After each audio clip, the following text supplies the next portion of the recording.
અને એટલા માટે હું ઉપવાસી પુલ જલ સમાધિ લઈ રહ્યો છું। पता ही नहीं चलता यारो पुल गिर रहा है कि इंसानियत गिर रही है। ગુજરાતમાં જ્યારે પણ કોઈ મોટી દુર્ઘટના થાય છે ત્યારે લોકો ખુલીને બહાર આવે છે અને સરકારને સવાલ કરે છે, તો સાથે પત્રકારો પણ ચીસો પાડી અને અધિકારીઓ જે પણ જવાબદાર હોય તેમની સામે પગલાં લેવા માટેની માંગ કરતા હોય છે। આ જ રીતના સૌ કોઈ પોતાની સંવેદના દર્શાવતું હોય છે। કોઈ લેખક હોય તો એ પોતાની ભાષાની અંદર એ સવાલ કરતું હોય છે। પણ આજે ફરીથી જ્યારે આ મહીસાગર નદી ઉપરનો જે બ્રિજ તૂટ્યો અને 15 લોકો કરતાં વધારેના જીવ ગયા, ત્યારે એક ઉમદા લેખક અને હાસ્ય કલાકાર પદ્મશ્રી એવા જગદીશ ત્રિવેદીએ પોતાની ભાષાની અંદર એક સંવેદના વ્યક્ત કરી અને સરકારને સવાલો કર્યા છે। કદાચ આ સવાલો સરકાર સાંભળી જાય કે ન સાંભળી જાય ખબર નથી, પણ આ સવાલ ધીમા અવાજે પૂછાયેલા કદાચ પહાડમાં ટકરાય તો પહાડ પણ પીગળી જાય તેવા છે। નમસ્કાર, આપ જોઈ રહ્યા છો ન્યૂઝ રૂમ, આપની સાથે છું કૃણાલ આહિર।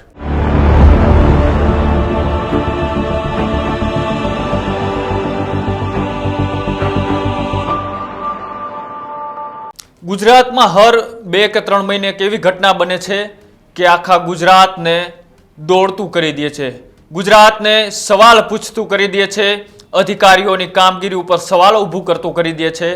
પણ છેલ્લી ઘટના કઈ હશે એ ખબર નથી।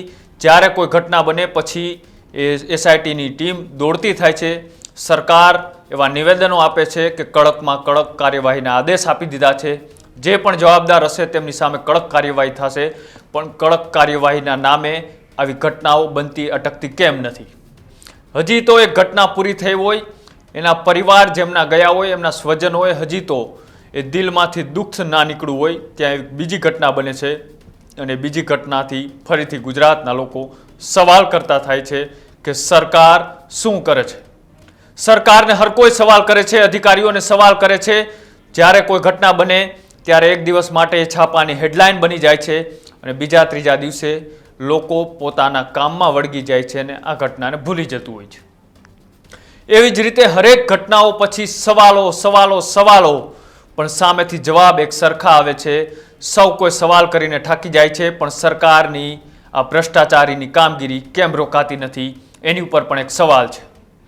પત્રકારો ચીસો પાડીને સવાલ કરે છે, અનેક વખત સવાલ કરીને બીજી ઘટના બની જાય ત્યારે એમાં પણ સવાલ કરે છે, પણ એ પરિવારનો કોઈ વ્યક્તિ ગયો હોય તેને માત્ર સહાય આપી અને પોતાના વ્યક્તિની સંવેદના પોતાના દિલમાં રાખીને જીવતું મજબૂર થઈ જવું પડે છે। ત્યારે સૌ કોઈ પોતાની ભાષાની અંદર એ વેદના ઠાલવતું હોય છે। કોઈ સારું લેખક હોય તો એ પોતાના લેખક થકી, પોતાની કલમ થકી એ સરકારને અવાજ પહોંચાડવાનો પ્રયત્ન કરતું હોય છે। કોઈ હાસ્ય કલાકાર હોય, કોઈ સમાજ શ્રેષ્ઠી હોય કે પછી કોઈ જાગૃત નાગરિક હોય, એ સૌ કોઈ આવી ઘટના ઉપર પોતપોતાનો અભિપ્રાય વ્યક્ત કરતું હોય છે। એ જ રીતના આજે ફરીથી જ્યારે મહીસાગર નદી ઉપરનો જે પુલ તૂટ્યો છે એમાં 15 કરતાં પણ વધારે લોકોના જીવ ગયા છે। આ કોઈ કુદરતી ઘટના નથી, આ માનવ સર્જિત ઘટનાના પાપે 15 કરતાં પણ વધારે લોકોના જ્યારે જીવ ગયા છે ત્યારે સૌ કોઈની વેદના ઉકળીને બહાર આવે। એ જ રીતના એક ઉમદા કવિ અને ઉમદા સમાજ સેવક એ દેશ વિદેશમાં પોતાનો પ્રવાસ કરી અને ત્યાં ભારતની સંસ્કૃતિ હોય, ભારતના ઇતિહાસ હોય અને અહીંયાની જે બનેલી જૂની ઘટનાઓ હોય, ભૂતકાળને યાદ કરી વિદેશમાં સૂરો લહેરાવતા હોય છે સ્ટેજ ઉપરથી। ત્યારે જ્યારે ગુજરાતમાં આવી ઘટના બને ત્યારે કદાચ તેમના હૃદયમાંથી પણ એક એવા શબ્દો નીકળતા હોય છે, પણ એ શબ્દો થકી એ સરકાર સુધી પહોંચી અને સરકાર કદાચ એમની નોંધ લે છે કે નથી લેતી ખબર નહીં। પણ આ જ્યારે જગદીશ ત્રિવેદી પદ્મશ્રી, જેમને મહીસાગર નદી ઉપર જે ઘટના બની એ ઘટના પછી તેમણે એક વર્ણન કર્યું છે પોતાની ભાષામાં, એ વર્ણન પણ તમે સાંભળો। નમસ્કાર, હું છું જગદીશ। જુલાઈ, ઓગસ્ટ અને સપ્ટેમ્બર 3 મહિનાના અમેરિકા અને કેનેડાના પ્રવાસે આવેલો છું।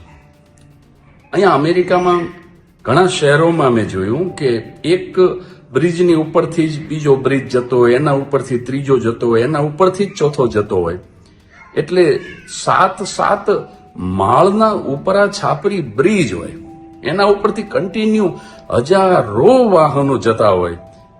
પણ આજ દિવસ સુધી મેં સાંભળ્યું નથી કે બ્રિજ તો શું, એની એક કાંકરી પણ ખરીને પડી હોય નીચે. સાહેબ, એક બહુ જૂની અછાંદસ રચના યાદ આવે છે. એક પુલ નદીમાં જળ સમાધિ લેતા પહેલા ડાઇંગ ડિક્લેરેશનમાં બોલે છે કે સિમેન્ટ નેતા ખાઈ ગયો, મેં નથી ખાધી. લોખંડ કોન્ટ્રાક્ટર ખાઈ ગયો, જે મેં નથી ખાધું. રેતી અને કપચી સરકારી અધિકારી ખાઈ ગયો, જે મેં નથી ખાધી. આ કંઈ જ મેં નથી ખાધું અને એટલા માટે હું ઉપવાસી પુલ जल समाधि ले रही हूं. पता ही नहीं चलता यारो, पुल गिर रहा है कि इंसानियत गिर रही है. वंदे मातरम. તમે સાંભળ્યા આ પદ્મશ્રી જગદીશ ત્રિવેદીના શબ્દો છે. આ શબ્દો કદાચ સરકારને કડવા લાગશે, પણ આ શબ્દો રહ્યા એ તેમની સંવેદના છે. આ શબ્દો એ દરિયાના પાણી કરતાં પણ ઊંડા છે અને પહાડની ટોચ કરતાં પણ ઊંચા છે. એટલા માટે કદાચ સરકાર હવે જો આમાંથી કાંઈ શીખી અને ફરીથી આ ઘટનાઓનું પુનરાવર્તન ના થાય એની તકેદારી રાખી અને જ્યાં પણ ભ્રષ્ટાચાર થતો હોય ભ્રષ્ટાચારને રોકી અને આવી ઘટનાઓ ના બને તેની તકેદારી રાખે, એવી જ અત્યારે રજૂઆત છે. અને આ ઘટના પછી તમારું શું માનવું છે અમારી કોમેન્ટ બોક્સની અંદર જણાવજો. અને આવા જ અહેવાલો જોવા માટે અમારી યુટ્યુબ ચેનલ ન્યૂઝ રૂમને આજે જ લાઇક કરો, શેર કરો અને સબસ્ક્રાઇબ કરો. નમસ્કાર.